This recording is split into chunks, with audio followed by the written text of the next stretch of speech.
Hmm. Hmm. How y'all, Wyrm here. This is just a very quick video for me. It's one I've actually been planning to do for a while, but I wanted to see how things played out first. So, what you're seeing in front of me is something we've been dealing with everyday life. Sorry, I hit my mic there.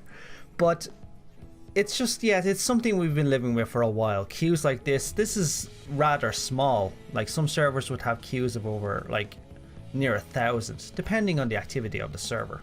As you see, it's going down rather quickly for me, so I'll get in a minute. But I wanted to quickly discuss this topic because it's one that the community has been talking about for some time, and the player base is split at this moment. Half are just like, yeah, we understand why this is happening. The other half are screaming for something to happen. So I very quickly just wanted to go through a few points with everybody just regarding what's going on at the moment, what can be done, what shouldn't be done, and what we should expect from Endwalker's launch when the player base is absolutely going to surge above what's even going on now. So first off, the queues as of late. So as everybody already knows, we've had a surge of new players coming in from the likes of World of Warcraft, but it's all the press we've been getting as of late. It's players from all over the spectrum, not just from World of Warcraft. So we've been getting constant floods of new players. You may have already noticed all the sprouts going around, all the top streamers of the world streaming FF14 finally. We're finally getting our pure actual spotlight time as far as the gaming world is concerned. I mean, FF14 has never been small. Well, at least from 2.0 onwards anyway. The point is, like, we've never been small, we've constantly been growing, but this is something abnormal. Nobody really saw this growth coming. It was just kind of sprouted like a flower in the wasteland. Came out of nowhere, and now there's a giant oasis. Now you're probably asking, what the hell's my point? The point is that it stressed the servers beyond what was actually projected for player growth or player base shrinkage, for a lack of a better word. The developers are looking at this constantly. Like, they look at the player numbers on a constant basis. They look at how many players are logging into each server, and they adjust everything accordingly, or at least that's how they should be doing it, and that's how they do it in other MMOs.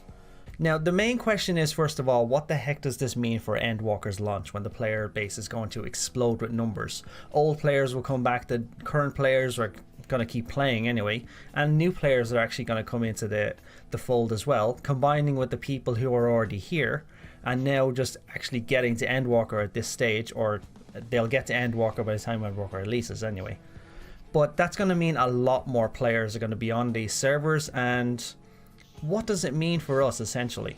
As I already stated, the developers and support staff of FF14 monitor the player base carefully, and they make decisions based on those metrics. So how many people are playing at specific times during the day, how many new players have come in, how many subscriptions have been signed up, how many have actually stopped subscribing. There's a number of factors that come into place, but we'd be fools to say that they're not watching it. So they would factor that into their calculations for how many servers would be needed, how much bandwidth would be needed, for lack of a better word. Maybe some servers need to have the capacity increased, maybe they need to change a few things in order to increase capacity, like things like that.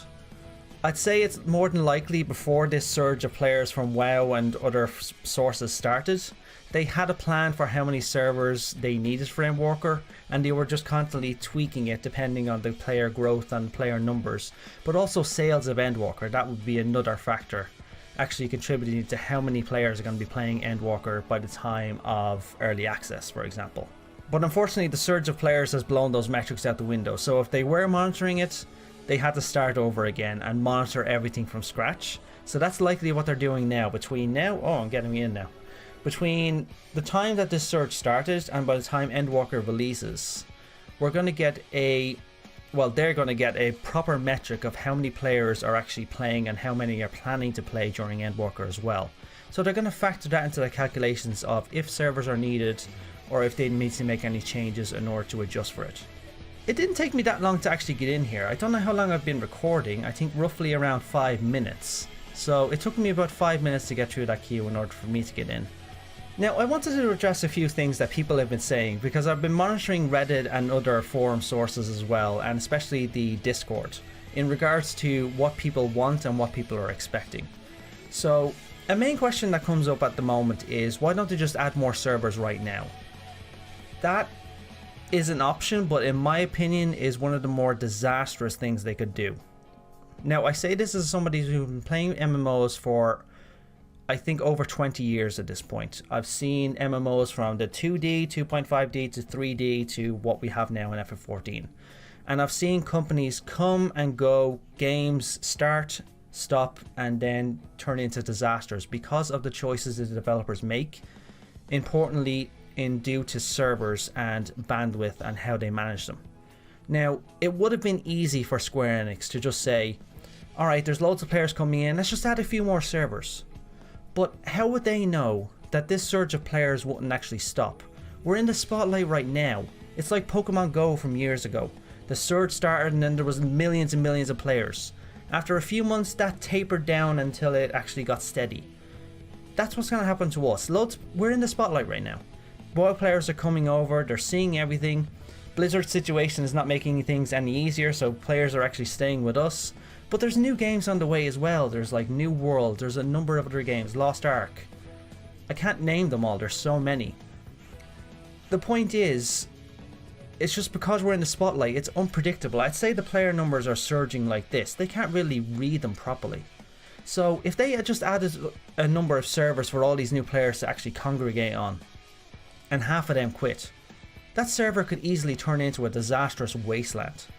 A good example is WoW Classic. They added loads of servers to actually keep up with demand. Sorry if there's a load of background noise, there's a lot of dogs in my area.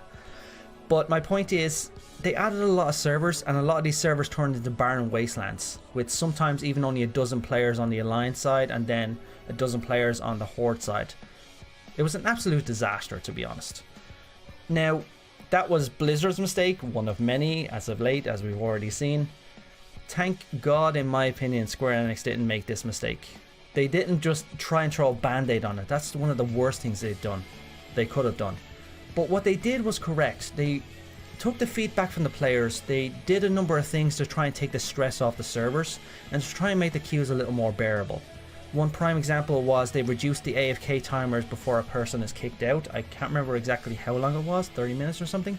Instead of somebody staying on for hours on end. Like, I used to be able to sit and leave my character there while I was working on my day job, and my character would be sitting there for hours on end. Now, that's all changed now. Players are actually they're taking it in more moderation as well. They're not leaving their characters logged in. That's the special thing about our community. They understand what's going on. So nobody's leaving their characters logged in, or at least most of us aren't anymore. So as soon as I'm done with something, I just log out, give somebody else my spot, essentially. But right now we're managing it. We're only I think 100 days, 105 days or something away from Endwalker. We're going to get more servers then, and we're getting the new Oceania data center as well. So that's going to take the strain off a number of these servers, because a load of players are going to transfer from the American servers and the EU servers and the Japanese servers, for that matter, over to the Oceanic servers if they want to play there.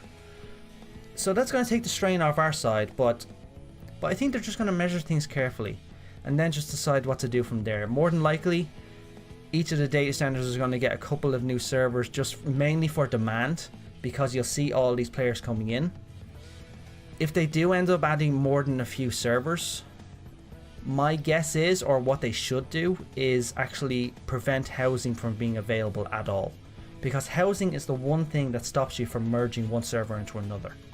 So if they stop housing from actually being a thing, these servers can populate, they can grow, and if they don't grow, they can be merged into another server without issue because the housing is not there.